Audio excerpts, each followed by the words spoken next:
Nous vous saluons et nous vous souhaitons la bienvenue dans le nom de notre Seigneur Jésus. C'est une grâce et une joie pour nous de nous trouver dans sa présence. Et ces moments que nous allons passer, ont eu un prix.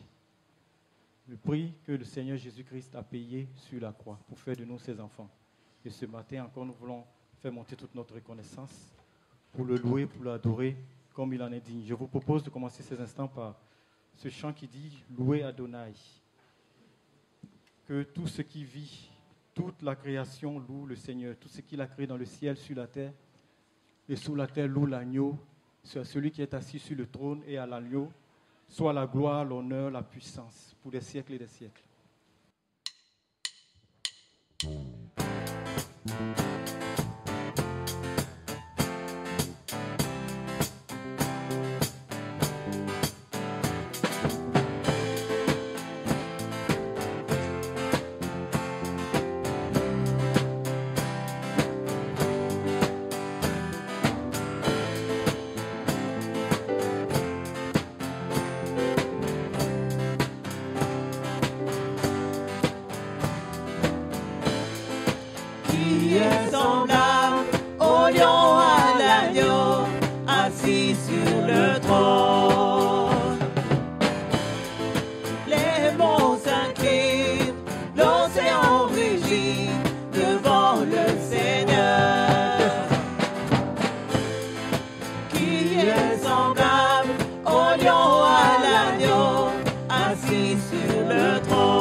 Du lever du soleil jusqu'à la fin du jour.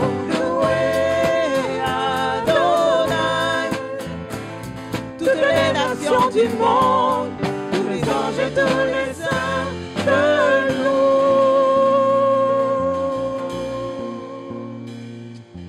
Nous te louons, nous te bénissons, nous te rendons grâce. Seigneur Jésus, merci. Merci pour ta présence au milieu de nous ce matin. Merci pour tout ce que tu vas faire. Seigneur, tu vas encore nous parler.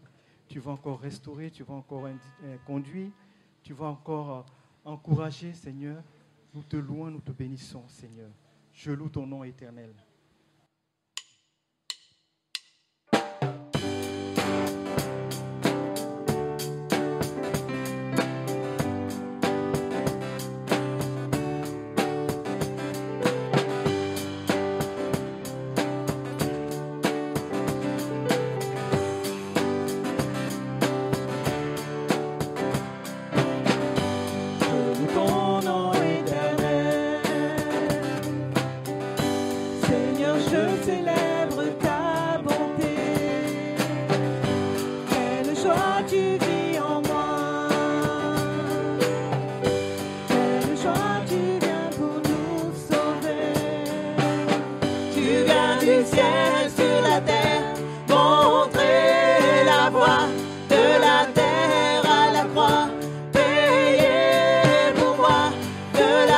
Jusqu'au tombeau, et du tombeau jusqu'au ciel, je loue ton nom éternel.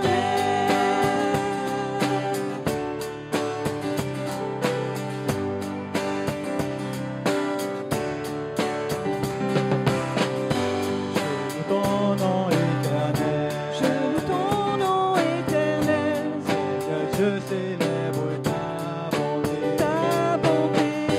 Quelle joie tu vis en moi. Quelle joie tu vis en moi.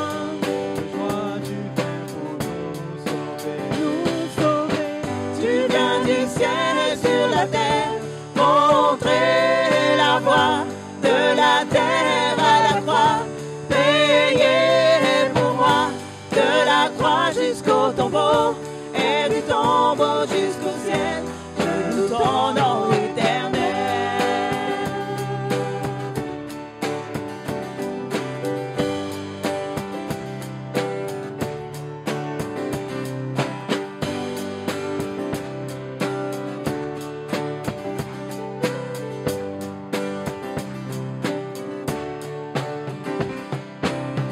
Tu viens du ciel sur la terre, montrer la voie de la terre à la croix, payer pour moi de la croix jusqu'au tombeau et du tombeau jusqu'au ciel.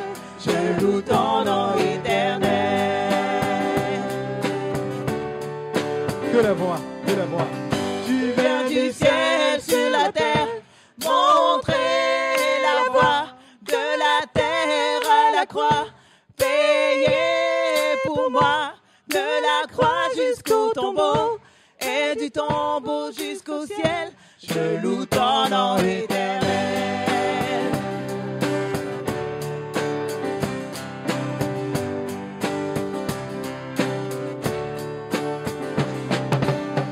Tu viens du ciel sur la terre, montrer la voie de la terre à la croix, payer pour moi de la croix jusqu'au tombeau et du tombeau jusqu'au ciel. Je loue ton nom éternel. Je loue ton nom éternel. Je loue ton nom éternel. Je loue ton nom éternel. Je loue ton nom éternel. À toi la gloire, à toi la puissance, à toi l'honneur. Jésus-Christ, Fils de Dieu. Bénis l'Éternel, ô mon âme. Mon âme veut te louer, mon âme veut te bénir encore, te remercier pour tes bienfaits, pour ta bonté, pour ta miséricorde, pour tout ce que tu fais dans chacune de nos vies.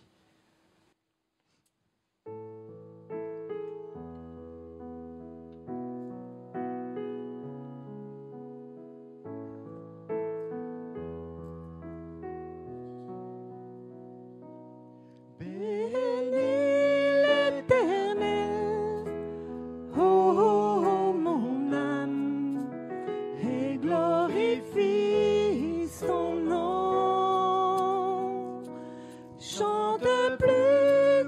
jamais. Oh mon âme, je glorifierai ton nom. Voici l'aurore, le jour se lève, tout à nouveau je veux chanter, malgré les circonstances et ceux qui pourraient m'attendre.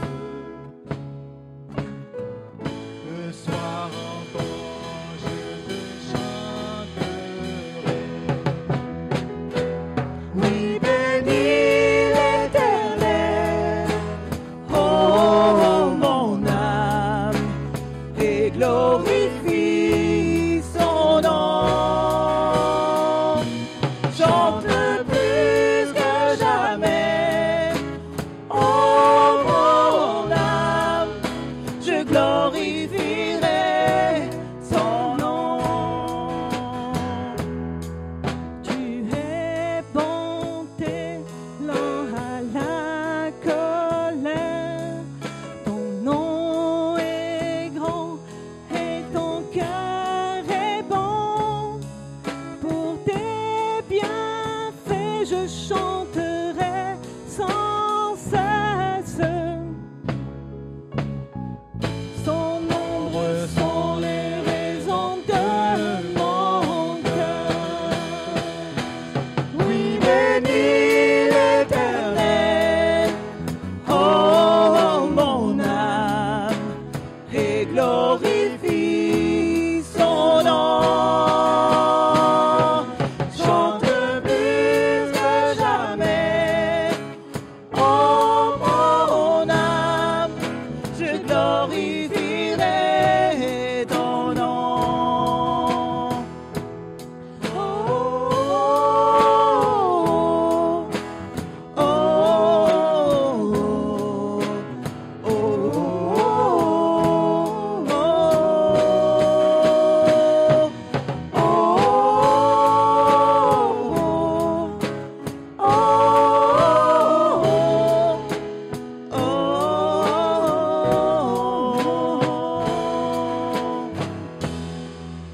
En ce jour où faibliront mes forces, cette heure approche où viendra la fin.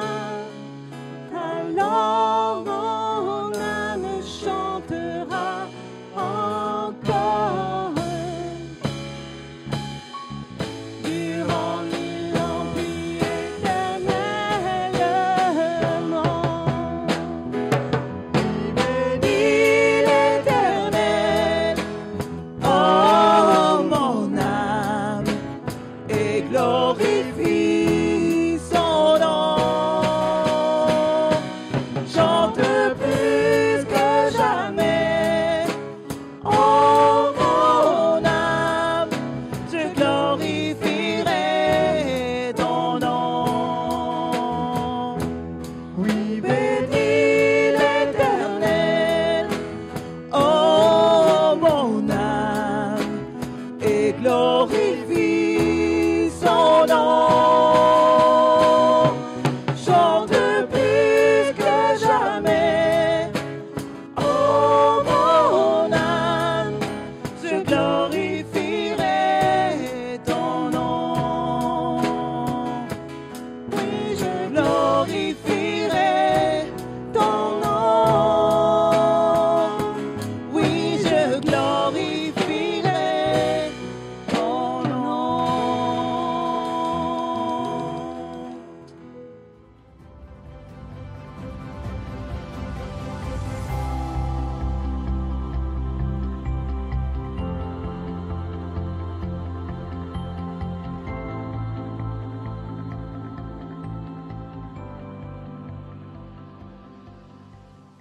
Bienvenue à tous. J'aimerais parler sur les obstacles à la prière.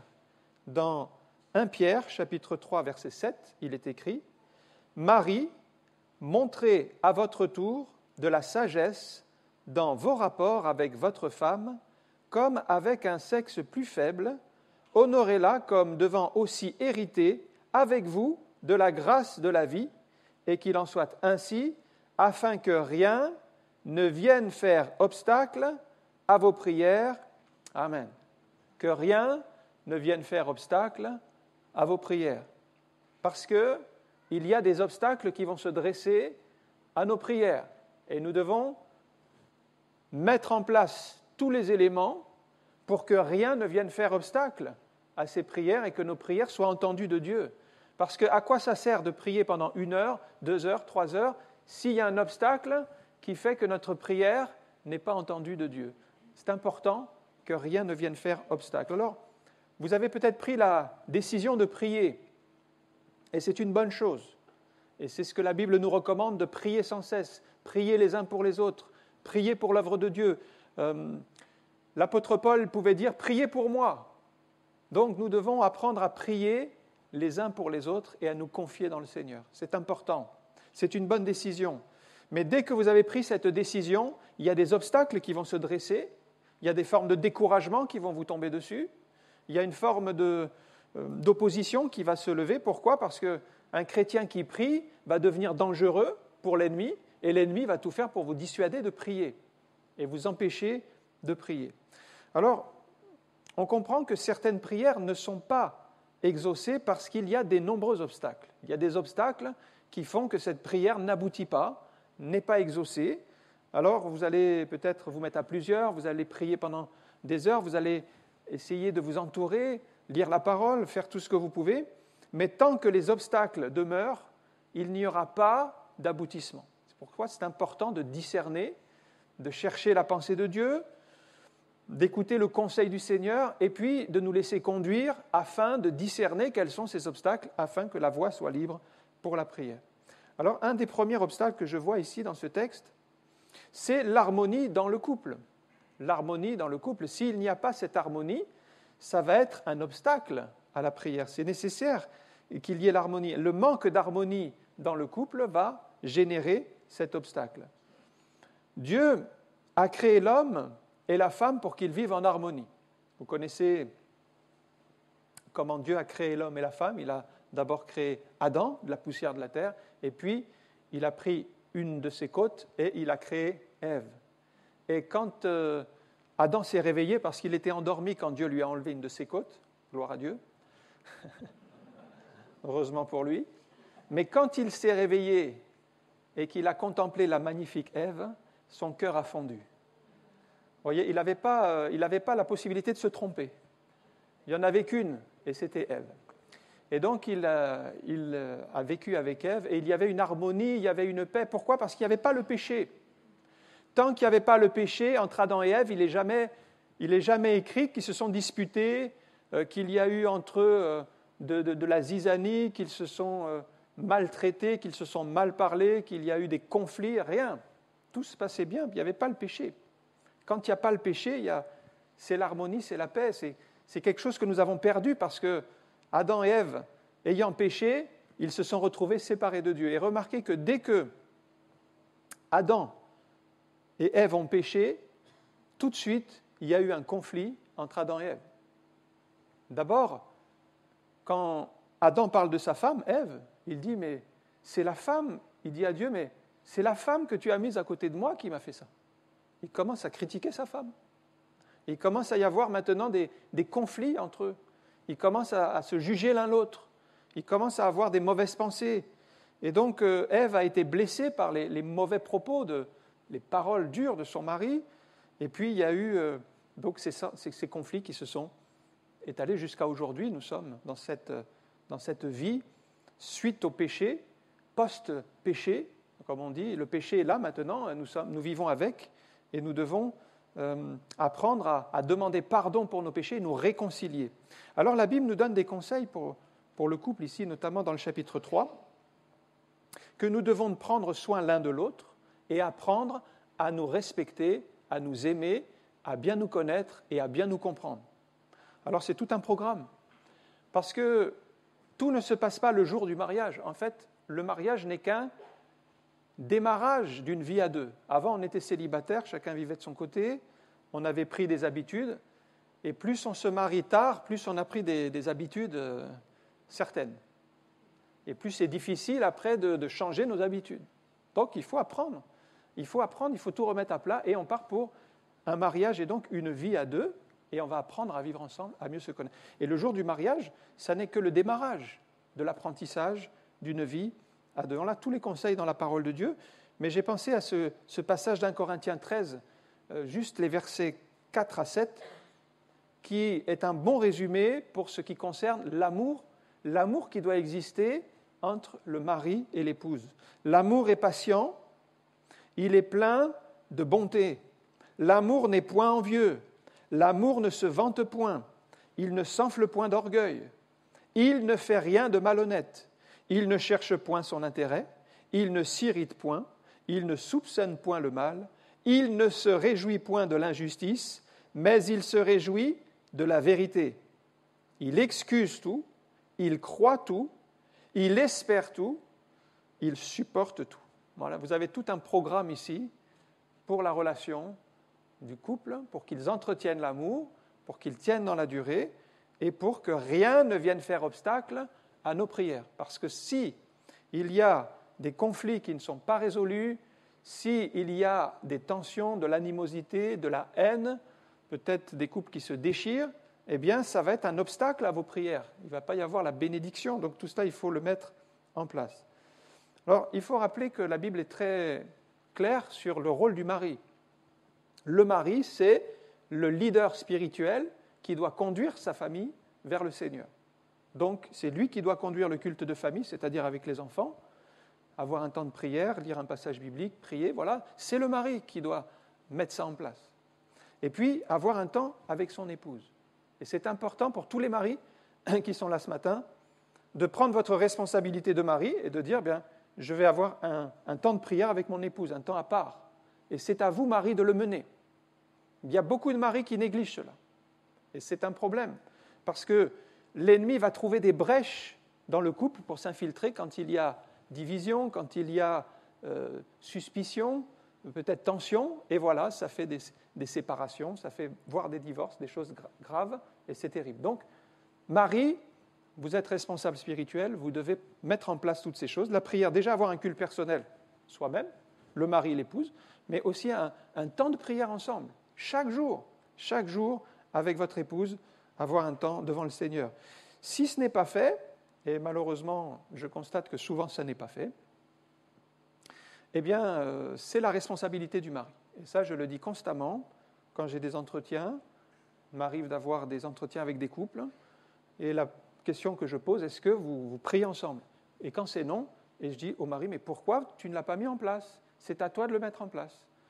Voilà, donc c'est notre responsabilité en tant que mari. Si ça n'est pas fait, c'est la responsabilité du mari, il faut y travailler. Un couple doit prier ensemble tous les jours, et n'imaginez pas que si vous ne faites rien, les choses vont s'arranger toutes seules. Ça n'existe pas. C'est comme si vous avez un jardin, et vous dites, si je ne fais rien, ben ça va se faire tout seul, le jardin va rester bien. Non, il va y avoir des mauvaises herbes. Si vous ne faites rien, ça va être la nature qui va prendre le dessus, et il va y avoir beaucoup de saleté dans votre jardin. Il faut le nettoyer, il faut l'entretenir. Eh bien, un couple, c'est comme un jardin. Un couple qu'on n'entretient pas, il va être plein de mauvaises herbes, plein de choses à nettoyer, plein de choses qui vont s'accumuler et qui vont être mauvaises pour le couple. Ça, c'est le premier élément, que rien ne vienne faire obstacle à vos prières pour les couples. Deuxième élément, dans Proverbe 28, verset 9, un autre obstacle va se dresser pour celui qui prie. Si quelqu'un détourne l'oreille pour ne pas écouter la loi, sa prière même est une abomination. C'est un terme fort. Votre prière est une abomination si vous détournez de la parole de Dieu. Une autre traduction dit « sa prière est désapprouvée ». Une autre version dit encore « sa prière est en horreur à Dieu ». Alors vous comprenez que c'est un obstacle important, l'importance que vous adressez à la parole de Dieu. Quelle est la place de la parole de Dieu dans votre vie? Est-ce que vous la lisez? Est-ce que vous la méditez? Est-ce que vous l'aimez? Car Dieu fait un tri dans toutes les prières. Toutes les prières ne sont pas exaucées. Et il voit ceux qui aiment sa parole et ceux qui se détournent de sa parole. et il regarde la manière dont nous recevons la parole. Un jour, Jésus va nous donner une parabole pour nous montrer que nous recevons la parole de différentes manières. On est un petit peu comme des terrains ce matin. Il y a 4 sortes de terrains. Il y a un terrain qui va être dur. Il dit, le semeur, il va semer, mais ça va tomber le long du chemin. Un terrain dur. Dans ce terrain dur, un cœur dur, la semence ne pousse pas, mais cette semence est foulée aux pieds par les gens qui passent. Et là, Jésus dit, les oiseaux du ciel viennent et viennent manger cette parole, cette graine qui est la parole de Dieu. Et Jésus explique que ces oiseaux, c'est le travail du diable. Il vient pour enlever la parole. La parole est semée, vous la lisez, vous la méditez, mais le diable vient pour l'enlever de suite. Et quand cette parole tombe dans un cœur qui n'est pas réceptif, eh bien, vous voyez, elle n'aboutit pas. Pas de fruits, rien. Un deuxième terrain, il dit, c'est comme du roc, c'est comme des cailloux. La parole va tomber, il n'y a pas assez d'eau. Les racines vont commencer à se développer, mais elle va sécher, elle ne va pas pouvoir aboutir. Un manque de vitalité. Et Jésus explique que ce manque d'humilité, c'est ceux qui croient pour un temps. Ils n'ont pas développé de racines en eux-mêmes, ils ne sont pas profonds dans les choses de Dieu. Ainsi, ils ne vont pas aboutir à une vie florissante, une vie épanouie, et dès qu'arrivera une difficulté, eh bien, ils tomberont dans la tentation. Troisième terrain, c'est un terrain où il y a des épines. Les épines, elles vont croître en même temps que la plante, et petit à petit, elles vont l'étouffer.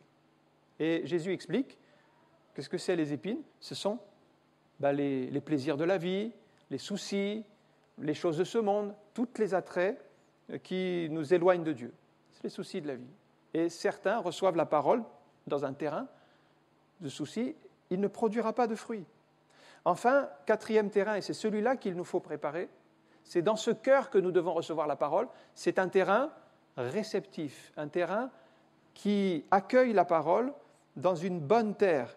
Et Jésus dit, ça va pousser 100 grains, 60, 30, suivant les capacités de chacun, mais cela montre que la parole est arrivée dans un cœur honnête et bon, et seul ce terrain portera du fruit. Donc vous imaginez, sur toutes les fois où on annonce la parole de Dieu, toutes les fois où vous témoignez, où vous partagez les choses de Dieu, eh bien, suivant les terrains, ça va plus ou moins aboutir à cause de la réception de la parole de Dieu. Celui qui ne reçoit pas la parole dans un cœur bon, dans un cœur ouvert, sa prière sera comme une abomination, dit la parole de Dieu, quelque chose de désapprouvé, quelque chose qui fait horreur à l'Éternel. La Bible nous donne un exemple de quelqu'un qui aime la parole de Dieu, c'est Samuel. Samuel qui était élevé par le sacrificateur Élie dans l'Ancien Testament. Et Samuel était enfant encore. Et il entend une voix pendant la nuit, « Samuel, Samuel ». Il croyait que c'était le sacrificateur Élie. Et il va lui dire, « Mais tu m'appelles ?»« Non, je ne t'ai pas appelé. » Et une deuxième fois, il entend « Samuel, Samuel ». C'était l'Éternel qui parlait. Il ne reconnaissait pas encore la voix de l'Éternel. Et Élie lui dit, « Non, je ne t'ai pas appelé. » Et une troisième fois, « Samuel, Samuel ». Et là, le sacrificateur comprend, ce n'est pas moi qui lui parle, c'est Dieu qui est en train de parler à cet enfant. Parce que Dieu peut parler à un enfant, il peut parler à vous, il peut parler à quiconque. Alors, le sacrificateur lui dit, la prochaine fois que tu entends, tu dis, parle, car ton serviteur écoute. Recevoir la parole dans un cœur ouvert. C'est ce que va faire Samuel. Il va recevoir donc la parole. Dieu lui révèle qu'il va juger la famille d'Élie qui est dans le péché et lui montrer des choses spirituelles. Et il y a un verset qui dit que Samuel ne laissait tomber à terre aucune des paroles de Dieu. Ça nous montre un amour pour la parole de Dieu. Est-ce que ce matin, nous avons cet amour pour la parole de Dieu pour ne laisser tomber à terre aucune de ses paroles? Est-ce que quand nous lisons la Bible, nous avons ce saint respect pour les choses de Dieu? Ou est-ce que nous les méprisons? Un peu comme le peuple d'Israël qui méprisait la manne. La manne, tous les jours la manne, toujours la même chose, et il n'en avait plus envie. Eh bien la parole, si nous la méprisons, notre prière, elle n'aboutira pas, ça sera un obstacle à la bénédiction de Dieu. Troisième obstacle, c'est dans Marc chapitre 11 et au verset 25. Marc 11, 25, c'est un nouvel obstacle qui se dresse face à la prière, c'est la rancune. Et lorsque vous êtes debout, c'est Jésus qui parle, faisant votre prière, c'est bien de prier, c'est nécessaire de prier. Si vous avez quelque chose contre quelqu'un, pardonnez, afin que votre Père qui est dans les cieux vous pardonne aussi vos offenses. Mais si vous ne pardonnez pas, votre Père qui est dans les cieux ne vous pardonnera pas non plus vos offenses. Qu'est-ce que Jésus est en train de nous expliquer? C'est très bien de prier, oui, mais si dans notre cœur il y a de la rancune envers un frère, une sœur, quelqu'un de notre famille, un enfant, un parent, eh bien tout cela va être un obstacle. Et si vous ne pardonnez pas, votre Père même ne vous pardonnera pas. Ça, c'est la conséquence. Mais le pardon, je constate au verset 25 que Jésus dit « pardonner comme un ordre divin ». Qu'est-ce que cela signifie? C'est qu'il n'est pas en train de nous dire si tu as envie de pardonner, tu pardonnes, si tu n'as pas envie, tu ne pardonnes pas. Il dit tu dois pardonner. Et quand Dieu dit de le faire, si nous désobéissons, nous péchons. C'est un ordre, ça a un caractère d'obligation. C'est un petit peu comme à l'armée, quand le commandant de la base donne un ordre, les officiers, les sous-officiers, jusqu'aux deuxième classe, première classe, ils se soumettent. Ils se soumettent. Et Dieu, c'est notre chef, et il nous dit de pardonner. Et c'est à nous d'obéir. J'ai remarqué qu'en chacun de nous, nous qui sommes en France ici, on a hérité de ce caractère, entre guillemets, des Gaulois. Vous savez, les Gaulois, ils étaient des rebelles. Et en chaque Français, il y a un Gaulois qui sommeille encore. Et celui-là, il faut le crucifier. Il faut le crucifier, parce que si nous ne crucifions pas ce rebelle de Gaulois, cet ancêtre, eh bien, il va se révolter contre les choses de Dieu. Et si nous nous rébellons contre les choses de Dieu, c'est un obstacle à la bénédiction. Nous n'obéirons pas et nous n'aboutirons pas. Les conséquences sont terribles, parce que Jésus dit, si vous ne pardonnez pas, mais moi je ne vous pardonnerai pas vos péchés. Ça veut dire que si nous entretenons la rancune dans notre cœur, nous nous plaçons sous le jugement même de Dieu. Et ce sera terrible pour nous. Il n'y aura pas d'issue. Qui est-ce qui peut pardonner les péchés si ce n'est Dieu seul? Et moi, je ne veux pas pardonner à mon frère, à ma sœur, et je me mets sous le jugement de Dieu, et je crois que mes prières vont être exaucées. C'est faux. Donc Jésus l'explique bien. Si nous n'obéissons pas, nous ne voulons pas pardonner, nous sommes dans la rancune, eh bien, nous sommes sous le jugement de Dieu. Alors peut-être vous pensez, oui, mais moi, ça fait des années qu'il me traite mal, je ne pourrai jamais lui pardonner. Ou alors, il m'a menti, je ne pourrai plus jamais lui faire confiance. Ce n'est plus la peine. Je ne crois plus en lui. J'ai même connu un jeune homme qui un jour s'est retourné contre son propre père, l'a menacé avec un couteau et a tenté de l'égorger. Il lui a coupé la gorge. Cet homme a été sauvé d'extrême justesse. La rancune avait généré une telle haine qu'il est passé à un acte quasiment de meurtre. Vous vous rendez compte? La rancune vous conduira loin de Dieu. Et ça, c'est le diable qui vous fait croire « tu ne pourras jamais pardonner. Il m'a fait trop de mal. Elle m'a trahi. Je ne pourrai jamais lui pardonner. » C'est un mensonge. L'ennemi vous fait croire que vous ne pourrez jamais lui pardonner, mais qu'est-ce que dit la Bible? Si tu as quelque chose contre quelqu'un, pardonne-lui. Ça veut dire que c'est possible de pardonner au-delà des capacités humaines. Ça veut dire que si on reçoit le pardon de Dieu, qui est un cadeau immérité, on peut arriver à pardonner notre prochain, notre frère, notre sœur, même quelqu'un dans l'Église, s'il nous a fait du mal, on peut arriver à le pardonner du pardon de Dieu qu'on a reçu en cadeau. C'est ça que Dieu nous demande. Et si nous ne le faisons pas, la rancune, ne pensez pas que la rancune va rester tranquille. Elle va générer beaucoup de mal, beaucoup de désordre. On a des exemples de gens qui ont gardé la rancune. Je pense à cet homme Absalom qui était fils de David. Absalom, qui un jour a appris que son frère, demi-frère, Amnon, avait été couché avec sa sœur. Donc il y avait eu un viol, et elle n'était pas d'accord, cette jeune femme, et c'était grave ce qui avait été fait. Mais Absalom a dit, n'en parle pas, il a dit à la jeune fille Tamar, n'en parle pas, je vais m'occuper de ça. Il a laissé 2 ans passer, mais il a nourri une rancune, et un jour il a réuni tous les fils du roi, et il en a profité pour tuer celui qui avait violé sa sœur. La rancune l'a poussé au meurtre, Et lui-même qui avait commis ce meurtre a été tué par Joab parce qu'il s'était révolté contre son propre père. C'est-à-dire que la rancune a engendré dans sa vie une vie de révolte. Il s'est révolté contre l'autorité du roi et cette révolte l'a conduit à la mort. Il avait tué lui-même et il s'est fait tuer. Si vous entretenez la rancune, non seulement vous tuerez autour de vous par vos paroles, par la méchanceté de votre cœur, mais en même temps, vous serez détruit vous-même à cause de cette même rancune, parce que ça vous poussera directement à la mort. Et ne croyez pas que même les chrétiens ne sont pas épargnés. Je pense à cet exemple vécu d'une femme que j'ai connue. C'était une chrétienne, ce n'est pas quelqu'un qui ne connaît pas Dieu, qui est dans le monde. Une chrétienne qui gardait de la rancune dans son cœur contre son frère. Et ça a duré des années. Et elle venait au culte, elle louait le Seigneur, et elle venait avec sa rancune, et elle partait avec sa rancune. Pendant des années, je vous assure, ça a duré des années, jusqu'au moment où elle est tombée gravement malade. Et les médecins ne comprenaient pas parce que tout dans le diagnostic, physiquement, il n'y avait aucun problème. Et elle est tombée malade au point d'être dans le coma. Et dans son coma, il se passe des choses dans le coma. On croit que les gens sont endormis, il ne se passe rien. Et bien dans son coma, Dieu lui a parlé et lui a dit « Tu dois pardonner à ton frère ». Dans son coma, personne ne le savait. C'était entre elle et Dieu. Elle ne voulait pas, elle résistait. Mais si elle continuait à résister, elle allait mourir de ça. Elle allait mourir. Elle a compris qu'il ne fallait plus résister.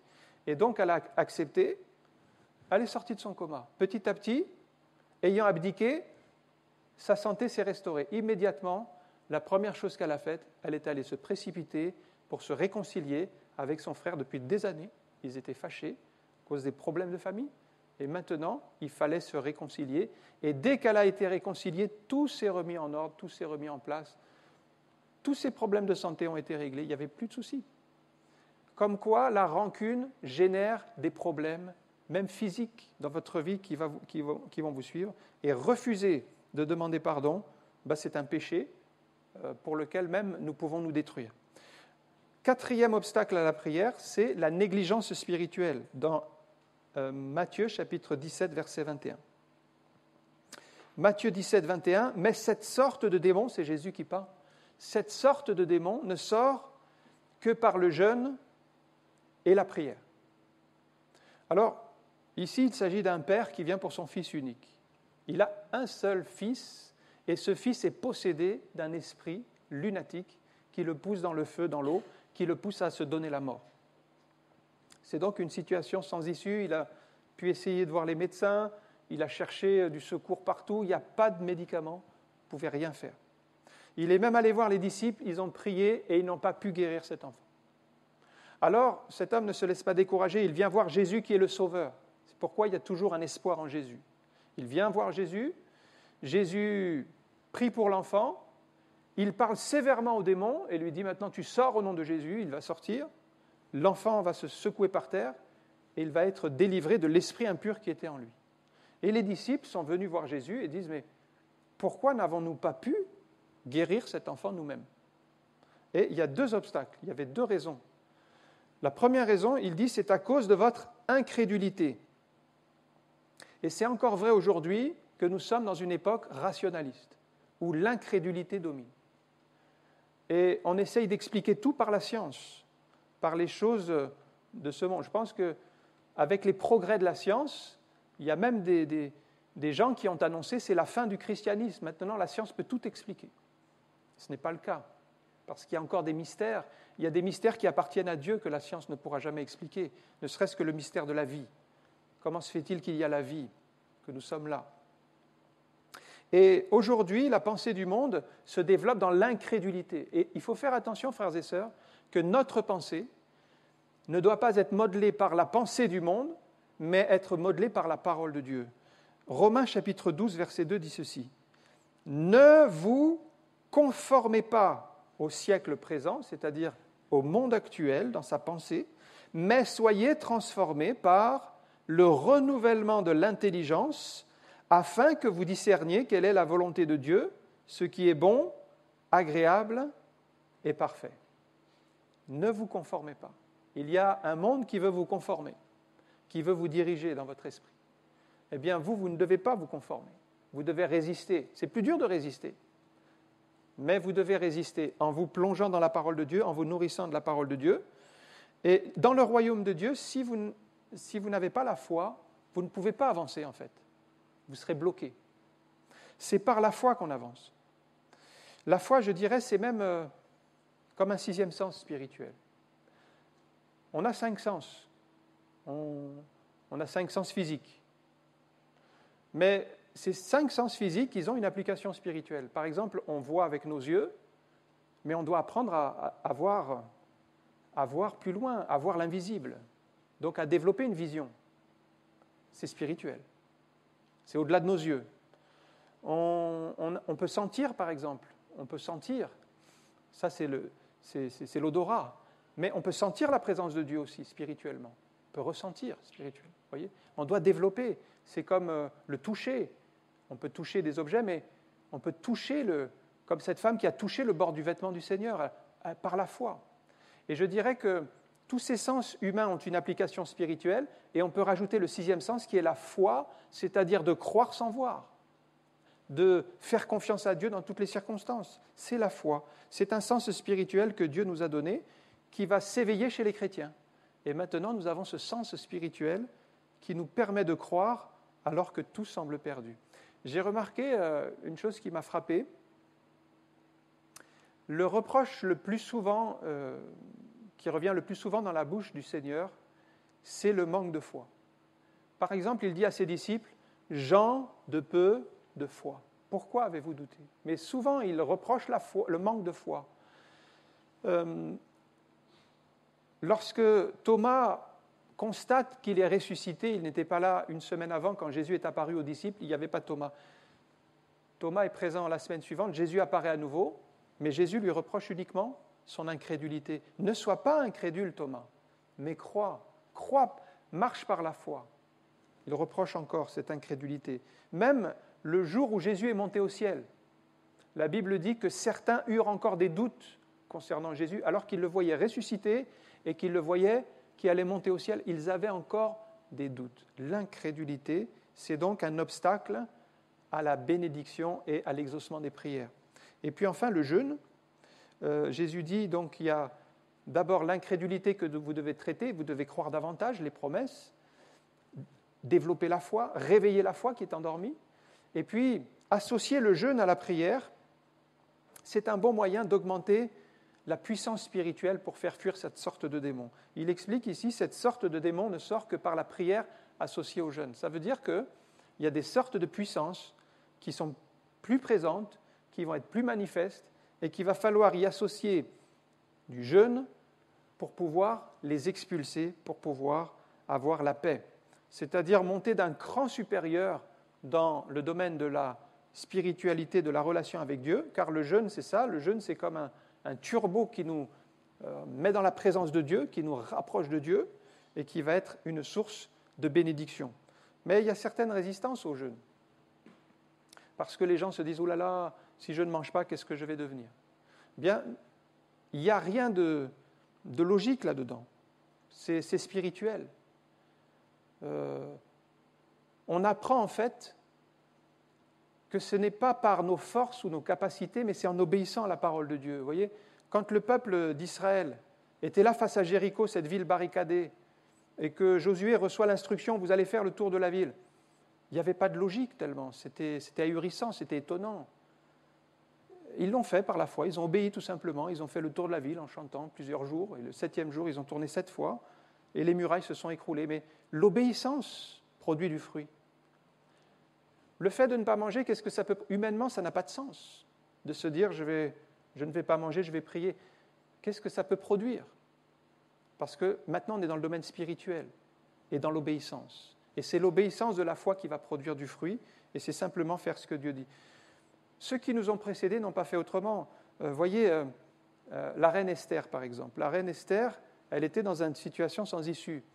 Le peuple juif allait être éliminé par Haman. Haman avait fait un décret au nom du roi de détruire tous les Juifs. Il n'y avait pas d'issue, elle était juive elle-même, tous les Juifs allaient périr. Eh bien, elle a demandé qu'on jeûne 3 jours, sans manger, sans boire, d'avoir un temps de jeûne à part. et de se placer devant Dieu parce qu'elle allait aller voir le roi. C'était un défi. Il n'y avait pas de solution, mais elle fait confiance à Dieu et on va jeûner, on va prier. Et voilà, on s'attend à Dieu.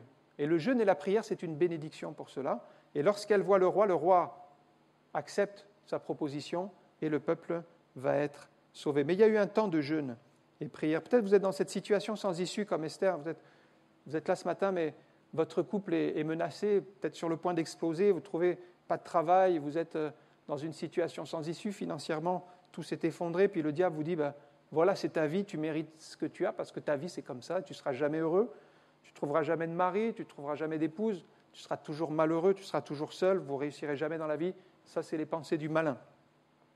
Et vous, qu'est-ce que vous allez faire ? Eh bien, vous allez réactiver la foi, comme Jésus le dit, c'est à cause de votre incrédulité, réactiver la foi, et vous y associez le jeûne et la prière à la prière, et cela va donner une puissance spirituelle pour dépasser ce blocage. C'est un blocage, c'est ce qui fait blocage à nos prières.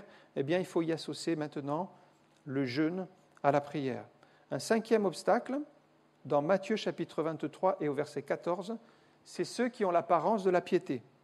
« Malheur à vous, scribes et pharisiens hypocrites, parce que vous dévorez les maisons des veuves et que vous faites pour l'apparence de longues prières, à cause de cela, vous serez jugés plus sévèrement. » Les pharisiens avaient développé une sorte de religion de façade.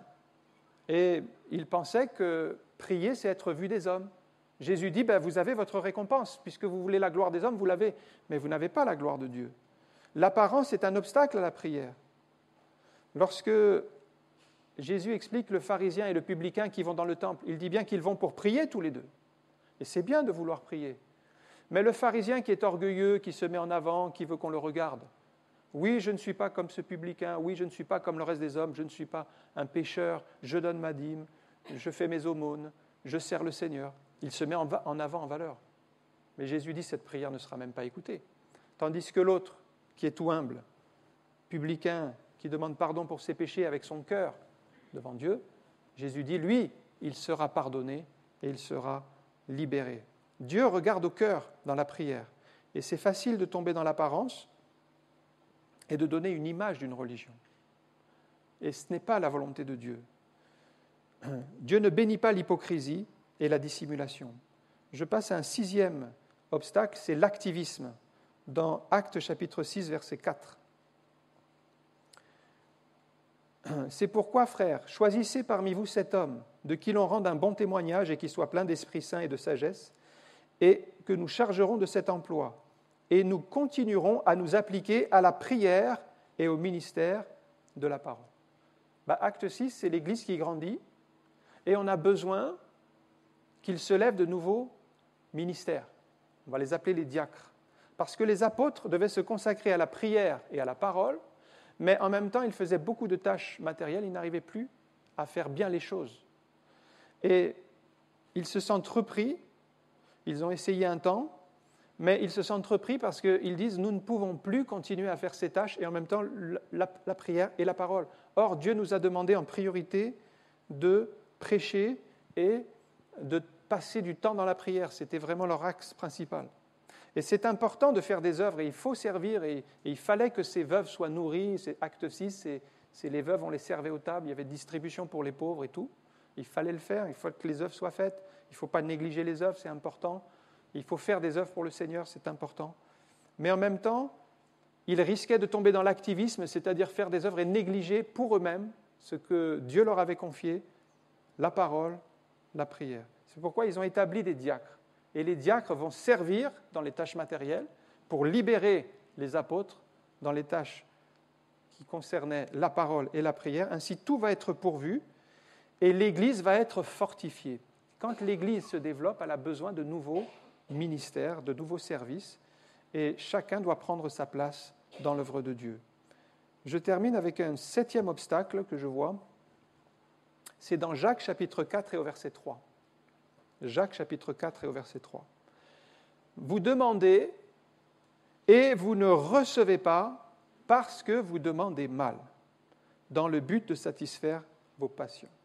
Alors voilà un obstacle qui se dresse quand vous demandez, vous priez, mais vous n'allez pas recevoir parce qu'en fait, vous demandez selon vos désirs charnels, qui ne sont pas inspirés par Dieu, c'est-à-dire on demande ce qui nous passe par la tête, ce qui nous plaît, ce qui nous ferait plaisir, mais en réalité, ce ne sont pas des prières inspirées, ce sont des prières humaines, charnelles, qui n'aboutiront pas parce qu'elles sont égoïstes, centrées sur nos propres besoins. Or, la prière, ce n'est pas ça.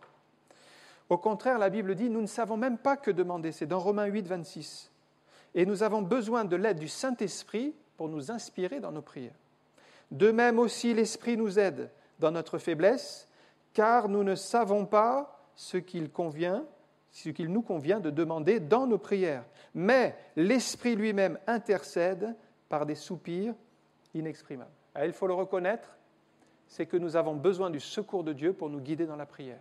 Et le Saint-Esprit est là pour ça, pour vous donner une prière inspirée, une prière qui sera selon le cœur de Dieu et qui aboutira.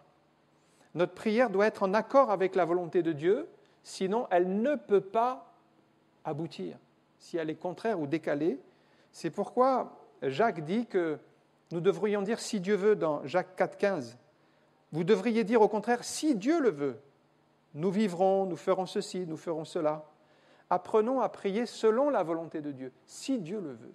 Si Dieu ne le veut pas, c'est qu'il faut passer à autre chose. Il faut y renoncer. Ce n'était pas pour le plan de Dieu pour nous. Il faut l'accepter et passer à autre chose. Nous finissons par penser que tout ce que nous désirons, c'est ce que Dieu veut. Non. Nous devons plutôt apprendre à chercher ce que Dieu veut et nous soumettre à sa voie.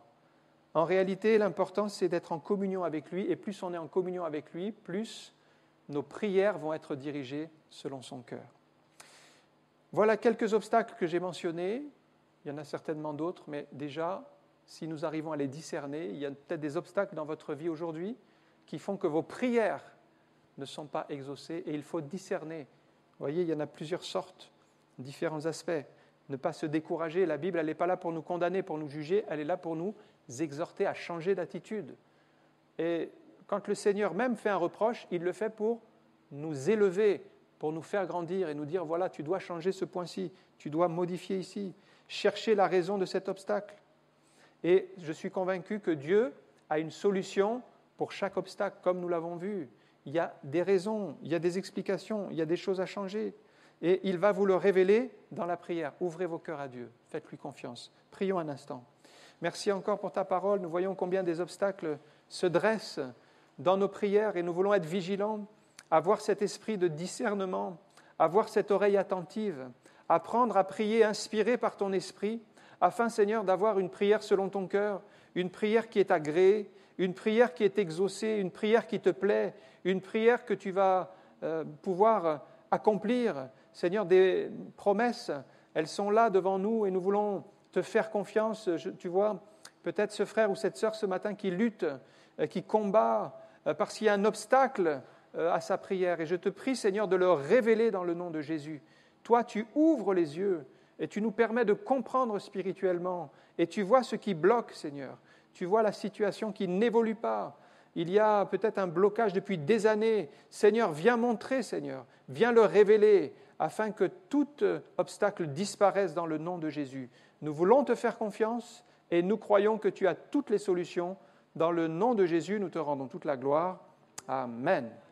Amen. Que Dieu vous bénisse.